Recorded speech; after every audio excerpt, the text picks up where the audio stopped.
What up, crew? In this episode, I'm going to show you the double robot that we used when the Apprentice tried to sell me a poorly made toy. Let's check it out.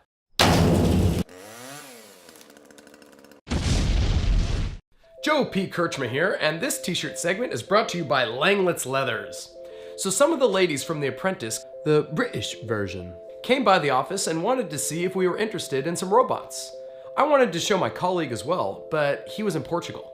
However, that's no problem, because I have a Telepresence robot! Well, actually I have like 5, but artificial intelligence doesn't know how to count yet.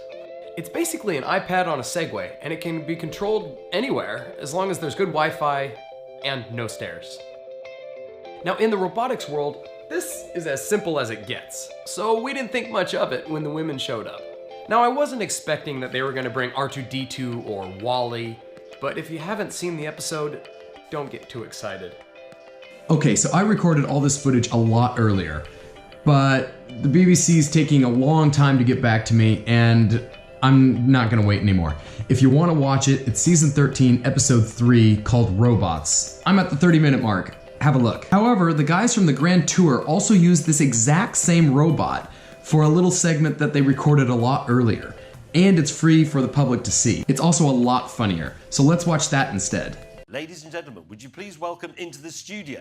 He's actually in his office in London, and yet he's also here on top of a stick. It's Bob Geldof!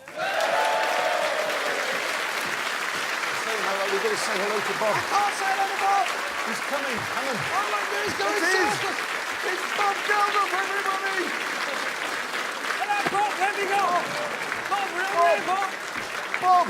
Bob, we're over here! Where are you? He's there! Bob, you've gone the wrong Bob way! Geldof, how are you?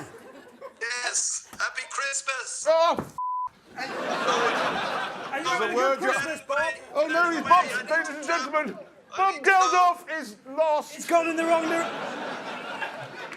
Oh, James May's coming Where's to join May? him. This I'm is coming to bad talk to news. Bob Geldof. Whoa! May has kissed Bob Geldof. Hello, Bob. Get How out are of you? the way! I'm travelling!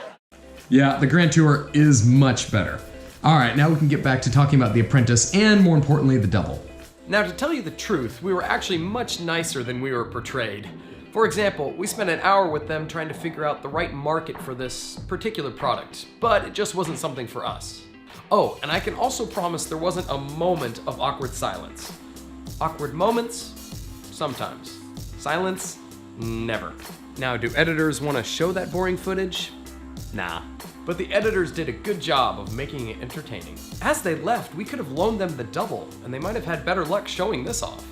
It's very functional for fitting into conference rooms and business meetings like it was designed to do, but other people have found completely different uses for a double. For example, a student can see what a classroom on the other side of the world is like. We've also used it for doctors overseeing a surgery that aren't even on the same continent.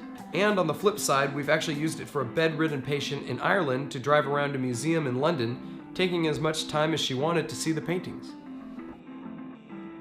The double works great for entertainment, and I want to thank everyone from The Apprentice. We had a blast. And an even bigger thanks to the crew at the Grand Tour. You guys rock. But once the users get over the wow factor of the experience, the double seems to fade into the background and the person behind the screen becomes the focal point, which in my opinion is the whole point of robots making our lives easier and more entertaining.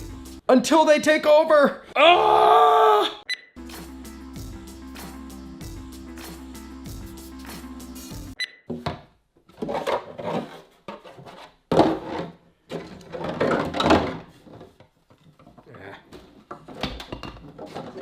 Which, in my opinion,